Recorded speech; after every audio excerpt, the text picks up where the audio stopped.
Hey YouTube, today I'm going to do a quick video to show you how to fix the code P16A7, which is this one right here. I'm going to show you how to fix it on this BMW. It's a very easy and quick fix. I'm going to show you first the symptoms. I'm actually going to drive and show you the symptoms that you have with this vehicle when you have that issue, but it's usually hesitating and loss of power, sudden loss of power. Like you'll be driving fine and it'll just lose power. And they can be two things, but I'm showing you how to fix it real quick. So let me just show you the symptoms on this issue. Okay guys, so sorry it's nighttime, but I just want to show you the symptoms. When it's parked steady, it's on, it hesitates a little bit. When you start it up at the beginning, it hesitates. But the main symptom for this issue, for this code is, and I'm gonna drive it, it's stick shift, so just bear with me. When you go fast and you kind of try to floor it, it will just, oh, right there, see, it just loses all the power.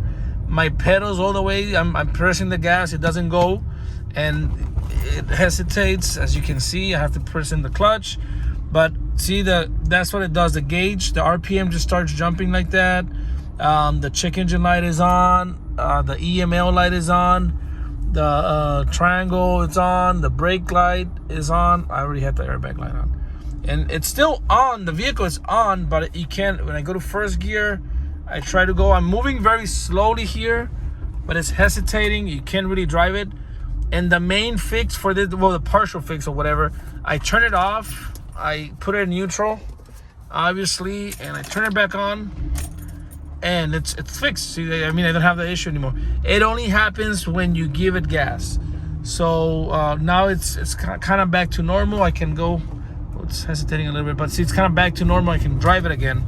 But I just wanted to show you the symptoms. If this is what your car is doing and that's the code that you have, then this is your fix. Let me just go back to the garage. Okay guys, so now that I showed you the symptoms of the vehicle with this issue, with this code, the solution, it can be two things. Your problem can be two things. One can be the catalytic converters may be blocked. They break from the inside, and then you can hear something rattling inside, like a metal, like a rock just knocking inside. And you have some maybe loud explosions, and that can come and go. So that can be your issue.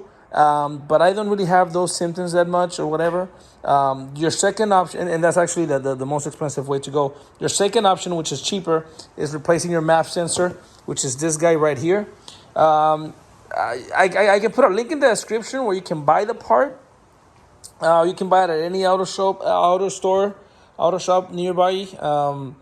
Usually, what I'll say with this sensor, since they're electric and stuff, try not to go the cheap way and buy like a medium one. Don't buy the cheapest one. Just buy a little higher brand than the normal, okay? You don't have to go all the way expensive with the sensor brand or whatever, but just buy, an okay brand. But I'm going to go ahead and replace the MAP sensor, and then I'm going to drive it again and show you, and we'll see if it fixed my issue or not. And then this is it right here. So let me show you what you have to do. It's actually a very simple process. So here we go. Okay guys, so the first thing you're gonna do is disconnect the plug, which is very simple. You're just gonna get a flathead or a pocket knife. You're gonna come in here, you're gonna pull this up right here, you see, and then you're gonna pull the sensor back. It's better if you do it with both of your hands, because this has to be up while pulling. And then just do that. I'm gonna do it with both of my hands, and after I do that, I'm gonna show you what you have to do next. Okay guys, I took that off. It was a bit hard, nothing that a wiggle couldn't fix. Just wiggle it out and make sure you don't break the cables.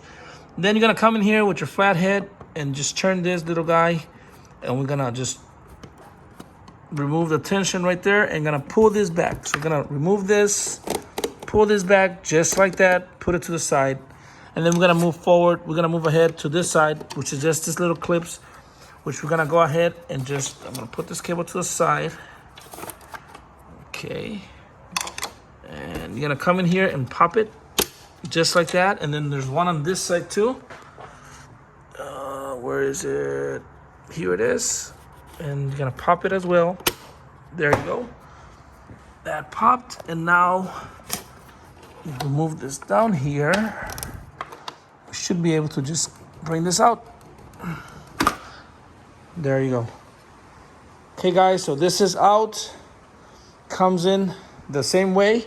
I'm just gonna put the other one back in, same thing but in reverse. It's very simple.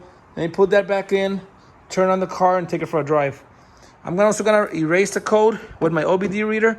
If you need an OBD reader, you can check the link in the description. You can buy one. Any OBD reader can do it. You can reset the the code, reset the computer, and then I'm gonna drive it again so you guys can see. So just give me a sec. Here we go.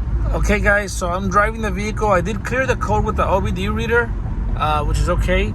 You can do that, and it's a very easy process. If you don't have one, any shop will do it for you for free, or you can buy the part on Amazon. But let me close my window. Okay, so I'm driving the vehicle right now. This is my third lap, which I never made it this far around the neighborhood, and it's awesome. It's smooth, no issues, no hesitating, nothing like that. Granted, the check engine does take time for it to come back whenever you clear it, if you do have a code. But the driving, I'm going full speed. I'm changing all my gears, and it's not giving me any issues. I couldn't do that before. I was hesitating, and it will, loss of power and stuff like that. But not anymore. Now I'm, as you can see, which I'm trying my best to record and drive. Let's stick shift. But as you can see, I'm it's picking up speed fine, no problems. The RPMs are going high. It's good. So I'm actually very, very happy, because I was worried for a moment until I did my research and I found that was the issue. So hey guys, if this is your problem, or if you know somebody that has this issue, there you go. It's a quick fix. I think I paid like about $100 for the part, that MAP sensor. It depends on where you live and stuff like that, but you can check online, the link in the description down below. And that's it, guys. If this helped, please like and subscribe, share it. And I'm sorry it's nighttime, but I just wanted to show you how nice it drives now without that issue. No hesitating, nothing like that. And there you go, guys. Thanks for watching. Please like and subscribe.